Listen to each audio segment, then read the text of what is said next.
An elderly woman in Amherst tells me about Lead, whose reputation as a local character was due in part to her inability to work with other church women. She recalls, "No one could work with Lead, you know. She was always on the outs with somebody."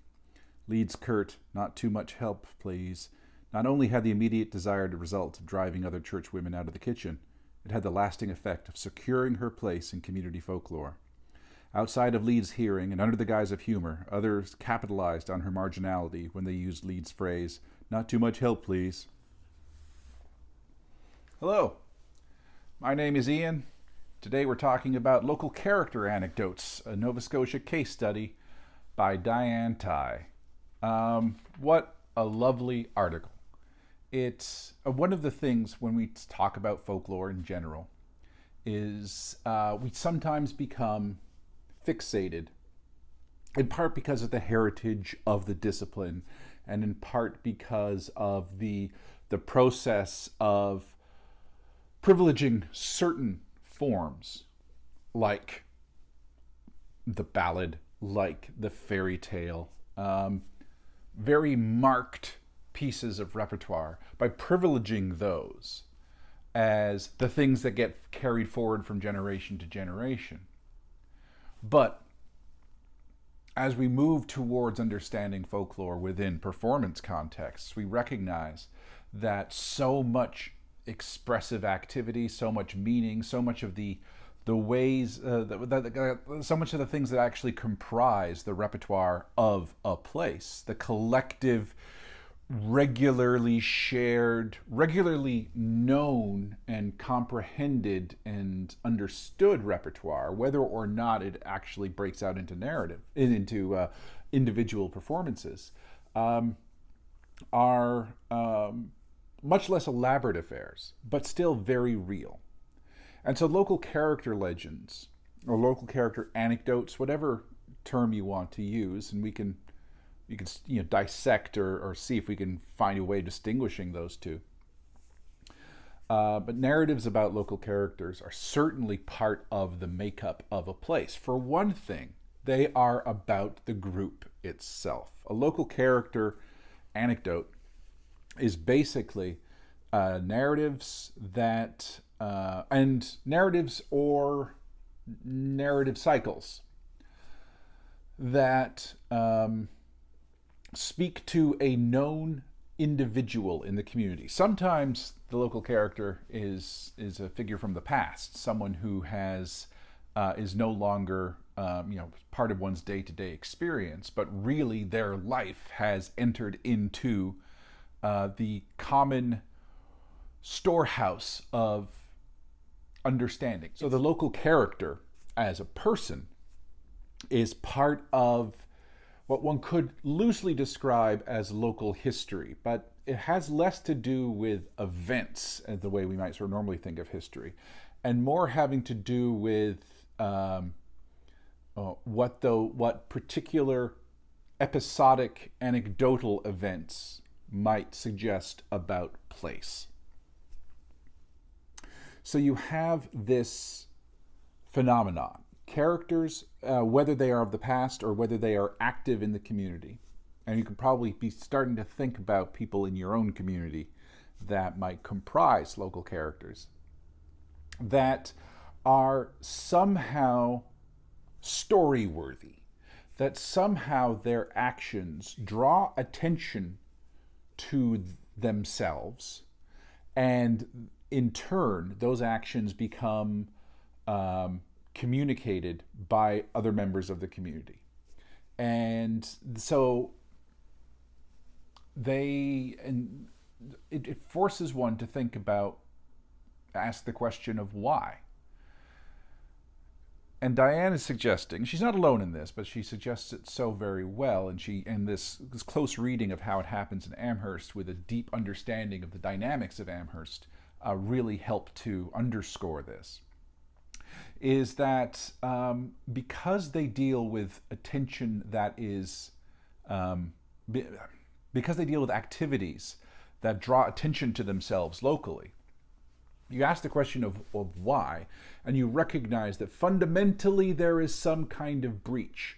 That what a character is someone who acts different from the way one would normally act, which is kind of the definition in some ways of a narrative to begin with. If we want to think of a kind of Todorovian idea of a narrative at its most elemental, there is, the idea of some kind of stasis, and then some kind of imbalance, and then a restorative act that returns you to some kind of stasis. And that imbalance is when things are not the way one would have expected things to go. I mean, you can think in terms of the notion of plot, that what is a complication? And a complication is basically something where it is unanticipated, or the current trajectory does not would not have suggested this, and yet here it is.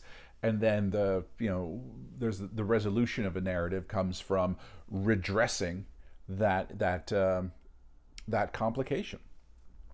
So in the local character anecdote, it's not necessarily a complication, but it's like, this person.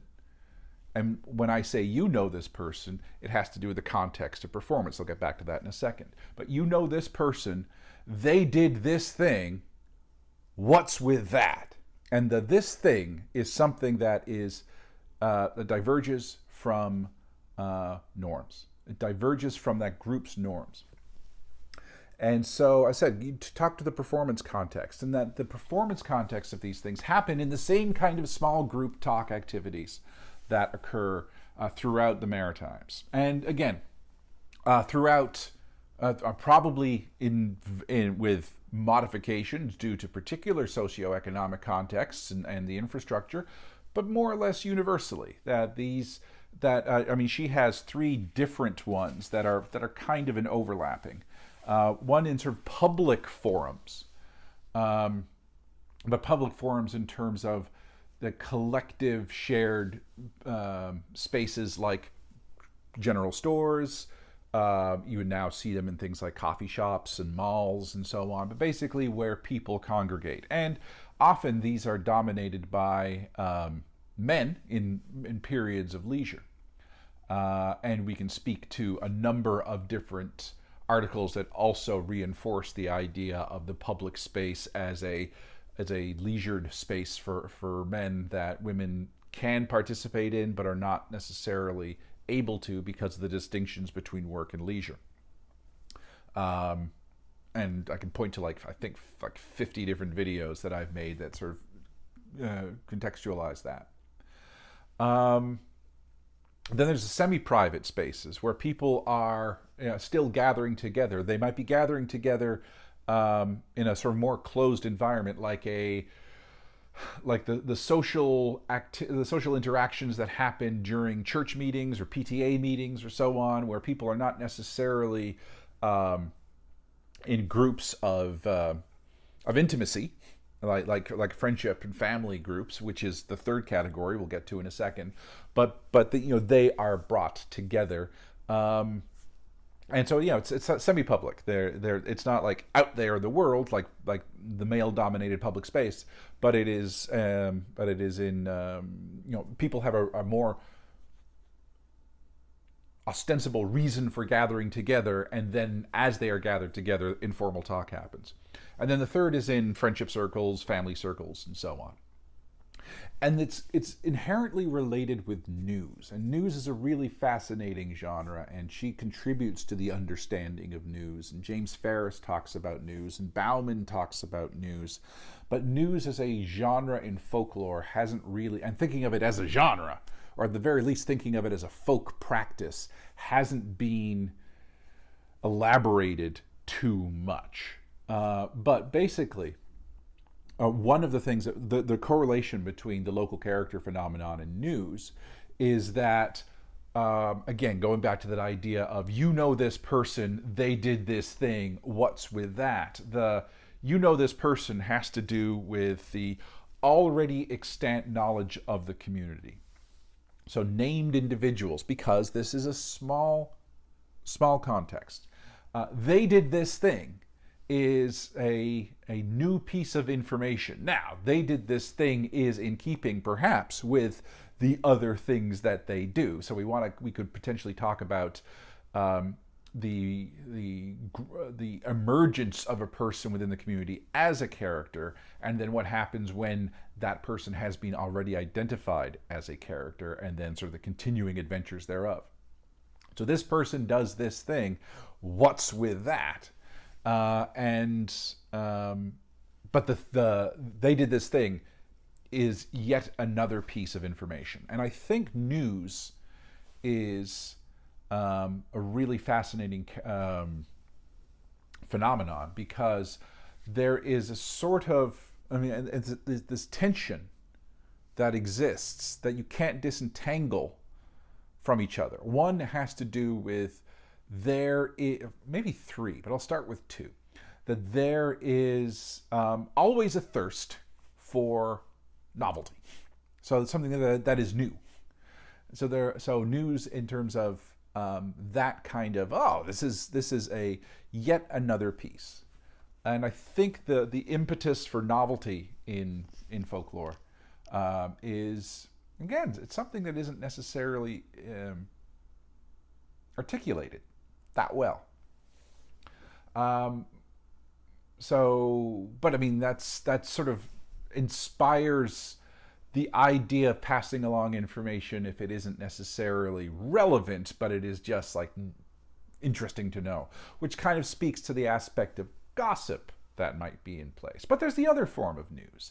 The other form of news is sort of the more, in terms of the sharing of it. And I think it's often a matter of there's a power that comes from knowing something before someone else. And that's cool. Because it's cool. When I know something, I'm like, yeah. I mean, that's how, it's one of the things of like, take when a celebrity dies, and this just in, X and Y have died, and like you see it, and like you immediately go to Facebook and you post it, and then I am the person that all these other people are going to be hearing it from, or at least I am in line to be one of the very first. And if not everyone, then at least some of y'all are going to be hearing it from me first. And so, that kind of impetus. So there's a little bit of power and status about being the person who tells, and because focus is just momentarily drawn towards me. But there's also the kind of, the flip side of that is this is something you should know. That this is a piece of information that you should know. And you shouldn't necessarily know it because you need to know all the salacious gossip. But you should know it because there is this kind of, at least for me, is the way I understand it, and it varies according to the size of the community, but there is a value in everybody basically being brought up to the same level of data. That everyone needs to know the same basic form of information, which might result in things like gossip, especially if we are talking about,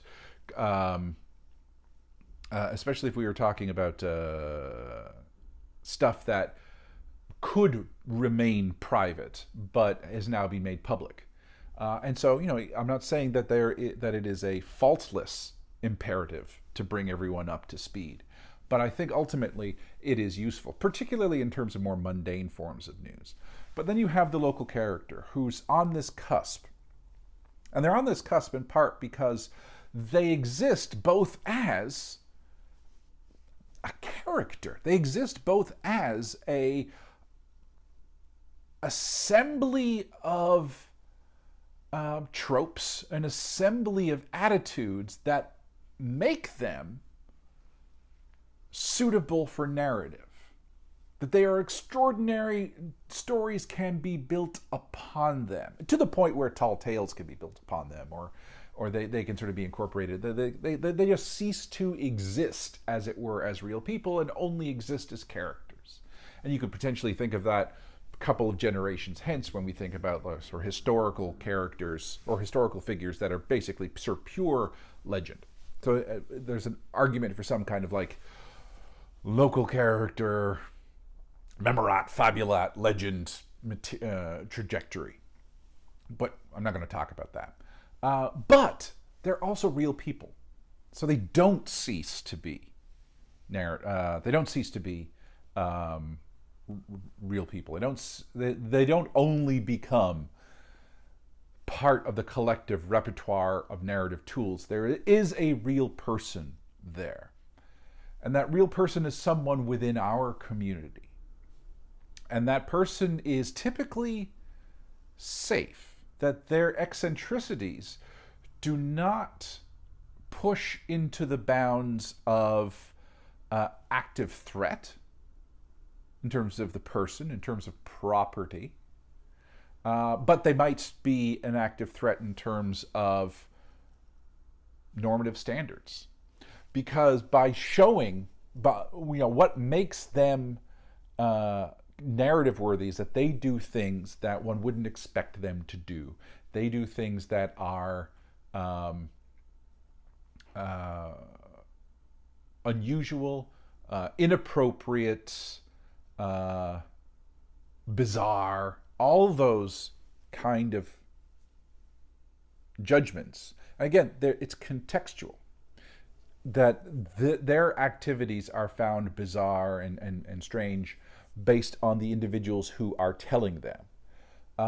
And by doing so, the group is reinforcing what it considers to be normative behavior. Now, she doesn't go into this, but we can talk about things like how new immigrants might comprise or might go through a similar process of being subject to or being content of local character type narratives because they do something that is different. And we could consider things like perhaps the half-life of local character legends, where someone comes in, someone does something eccentric, and then fundamentally, I use fundamentally an awful lot, but they eventually become they integrate into the community, and integrate not in sort of a very weird draconian immigration way, but basically they cease to become merely characters in local narratives through local character phenomenon narratives and become actual members, known entities, members of the community. And then what was considered aberrant, what was considered just outside of the norms of expectations, become reconciled. And it's like, oh, okay, well, this family is from this area, they dress this way. And it's like, it's not a breach. It's not a Goffmanian severing of expectations. Like, oh, okay, so there is this idea of process. And I imagine that is a similar phenomenon. The local character, however, tends to be someone, at least the way that Diane's looking at it, it tends to be someone who is much more of a, much more like a liminal, as it were. They are on the boundaries of a community, which is why I think the process might be similar for new immigrants as a content of a local narrative, but different, because I think that this liminal figure, it's that this person is very much like us and would have been much like us, except that they are not. Something happened, which is one of the sort of subcategories of local character narratives, local character anecdotes, is that often there is an explanatory aspect to them. So they become these, a backstory is created. Irrespective of whether that backstory is true or not, this person is put into a particular frame of reference. There are a lot in the article having to do with people who were potentially injured in the war or had some kind of traumatic childhood experience that made them this way. And as such, they actually become objects of concern as well. And they are members of the community. No matter how peripheral to the community they might be, they have our sympathies. And so the narrative has that, even if they are, look what he's doing. He's there. Yeah, did you see him today? Wow. Even if they're there, they are somewhat protected. They're protected by that the breach, their eccentricities, their potentially fragile position within the community because of their behaviors, the corpus of narratives that surround them allow for this person to be narratively reintegrated into the community. They are this way because of this, therefore, blah, blah, blah, blah, blah. And so the way that a group is actually comprised by narrative, and the way that that it can, however clumsily, it can actually offer the benefits of community despite someone being breached from it, because that breach has been narratively integrated into the collective understanding of the group. Now, these people can be held up as cautionary tales. These people can be held up as figures for concern. Cautionary tale for the self. And towards the end of the article, she talks about people who start to, in their own personal experience narratives, they recognize that they are virtually, their behavior is virtually identical to these local characters. Like, whoa, I should draw back from that. And they become objects of mirth. They're not necessarily humorous, and because they can be tragic, but they don't quite ever get to the, as I said, to the level of frightening. And there's a little point that I think she kind of glosses over, and I'd be interested in talking to her about this, because she speaks about how it is so tied in, and especially, I mean, she makes the case that they are quite rampant in Atlantic Canada, a place that has historically been made of small communities. And so narratives about strangers are very important, and strangers are typically understood as threats, particularly in places like the Newfoundland Outports or small communities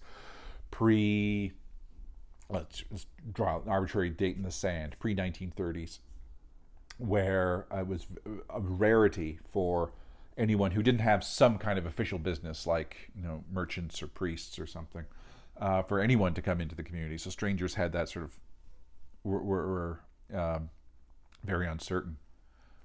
Strangers are part of the narrative history of the place, or at least the fear of the stranger, the theme of the stranger.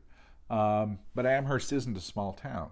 I mean, Amherst is a industrial center, and it's one of the larger towns, and it has a prominent position in the western part of the province in terms of being right on the New Brunswick border. And it is, the administrative center for its region, and it has, as I said, industry. It has schools. It has various centers, and it's almost an interesting example of the town as a distinct context for folklore that is different from the village and the outport and the small. The idea of like the village as being where the village is sort of almost in a kind of Redfieldian folk society model. The village is an area where everyone literally does know everyone else. And then on the other end of the spectrum, there is sort of the city. I mean, there's the city, and then there's like the mega metropolis. But we could just sort of think of the city, all of those as sort of one big thing, where you presume anonymity, or at least you presume that there are more strangers in your day-to-day encounters than there are familiars. And so, it's a city is, defined by neighborhoods and defined by the networks that you are in and the networks that you are not in. But then the town becomes this kind of ambiguous thing where it's almost like the community is is small enough that you know everybody reputationally, although you don't really, but you almost know everyone reputationally. You have the sense that you ought to know everyone reputationally, but it is too big to know everybody personally. And so it's almost like sort of everyone knows each other through friend of a friend. This is a really interesting point that I'm raising and coming up with on the top of my head, but it's the thing that was generated for me when I was reading it today. And so this context of you kind of do but kind of don't know everybody, and then of course you don't know everybody, and there's people in your town that you do not know. You might recognize, but you do not know. You might not know their family. You might not know, what house they live in, and all those sorts of things. But they do not enter into the world of being narratively, being of interest enough to support narrative. And again, we're always talking about the tension between the collective and the personal. So in broad patterns, like this person is like just normal Joe Blow. I do not know their names, that I have no real recourse to. I wish them well, but they are not. I'm not going to be their intimate friend, nor am I necessarily going to be. Who is that? What are they doing? It's eccentric. It's just like we're surrounded by the anonymous. So the local character anecdote might be something that really works in these mid-sized communities, these communities that emerge within this context of still kind of thinking of itself within the framework of the small, but ultimately understand themselves within the framework of, nevertheless, have the beginnings, the inklings of the issue of size, and how size starts to break past our sort of community standard. And I think Atlantic Canada would be an interesting place to have that as a framework, especially within the concept of Margaret Conrad's Two Atlantic Canadas, with this idea of, especially because of the pressure to sort of understand ourselves still practically within this village context, and the province of history aspect, the idea of the focus on the rural, the focus on landscape, the focus on small town living, focus on the traditional, blah, blah, blah, blah, blah, all that. And then the reality is that most of us do not live in those situations. Most of us live in hardly metropolises, but most of us live in town or city contexts as opposed to village contexts. But this and most of us, I think, live basically in town contexts, and that we are just large enough that we don't know everybody, but we're still kind of operative in that folk model. That was completely not what I was suggesting, what I was thinking I was going to talk about when I turned the camera on, but I think that's right. There's a lot of expressiveness. There's lots of creativity. There's lots of at least recognition that these comprise a shared storehouse, that the characters, as it were, are part of the collective understanding of the place, and often narratives about these characters are further issues of understanding of the place.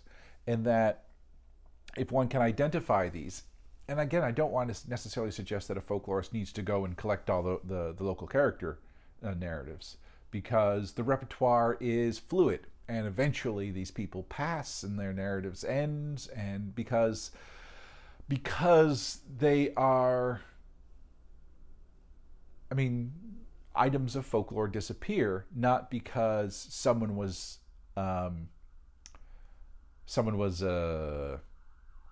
what's the word I'm looking for, irresponsible about their caretaking. It's just that an item of folklore is not always considered precious. It's just something that everyone knows locally. It's just a story that everyone tells, a story that everyone's fluent with. And after a while, it just disappears because it's no longer relevant. And so local character narratives are very much like this, in that they can disappear. Now, some of them can just be good, and they can enter into the local lore easily enough. And some of them don't. Some of them are, the character exists, and then any individual narrative about that character might not exist much beyond a particular realm. They're also good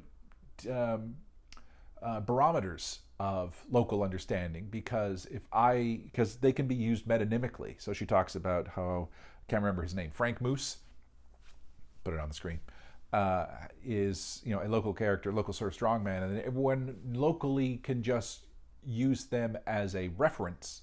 What Susan Kalchik calls like a kernel narrative, that I don't need to explain to you who this is, but I am putting my behavior in, or I am putting particular behavior into the context of this local character. It would be the same as making comparison to, well, more broadly attested, character from Märchen. It's like if I say I got to go home, otherwise I'm going to turn into a pumpkin.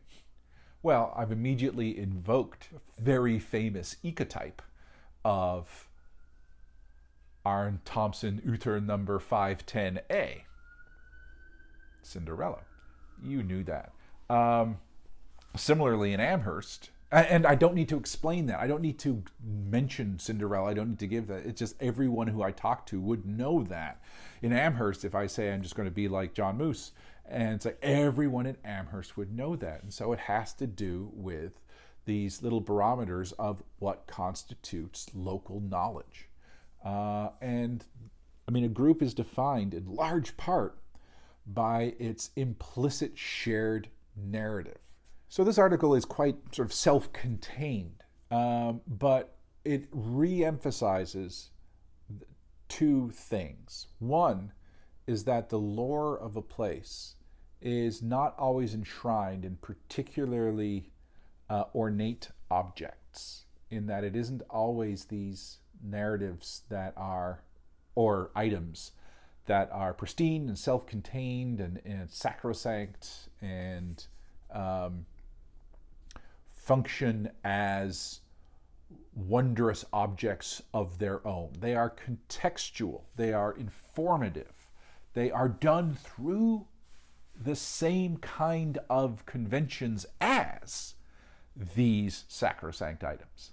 But they are there because they are communicating something meaningful to the participants, not something that is eternal, not something that is necessarily needs to be known outside of the group or needs to be known for generations hence. Sometimes it is, but most of the time just like, no, this is what you need, and basically this is the kind of information that you need basically in order to be a member of this community at this moment. So folk groups are always in a process of reconstituting themselves over and over again. New information comes in, new contexts come in, people enter, people leave, trauma happens, the unexpected happens, and the group, largely through narrative, and narrative that can spur action. And one of the important things about news, just to sort of double back, is that when people are gathering together and sharing the news, sometimes gossip can be something, okay, thank you, we need to act on this. And we do, because we are a community. And did you hear XYZ? Oh my goodness. All right, you need to start baking casseroles, you need to go down to the doctor, you need to do these sorts of things. We communicate through words and through stories, and that's not irrelevant because communities are actually, as I said, brought forward to action. And if action is not necessarily required, at the very least there is some kind of reintegration of that information into the understanding of the group. So groups are always reconstituting themselves, and the narrative or any item of folklore will only exist under two possible conditions. One is that they help to reconstitute the group, and two, they are I'm trying to think, should it be two or three? No, it should be two, because the third I was going to say is actually basically a reaffirmation of one. So one is that they help to reconstitute the group, and two, it is understood simply as an object of aesthetic appreciation. Like, this is great. The story is great. Long after it loses its sort of functional role, it's still considered great. And then, as I said, that third one, there are objects that things like oral histories and so on, where it's kind of, or mythologies, I guess, that they are venerated items, while also items that the group really identifies with. So they're not sort of they're not as entertainments in the same way that certain things like certain forms of song are, and certain forms of narrative like Märchen and so on. They are constitutive of meaning. Boy, that's a good point. Gosh, I'm glad I do this for a living. Okay, I thought this would be like a 5-minute video, and I'm here at like raw recording 36. I'll be editing out some of the pauses, so who knows. But anyway, my friends, this has been a fairly rambly, but I think a fairly interesting video about Diane Tighe's local character Anecdotes, a Nova Scotia case study. As ever, I bid you nothing but the best, and I will see you soon. Bye-bye. And it's just one of the reasons why one enters into a community and one is introduced to it narratively. Nah, I'm not going to say that. That's dumb.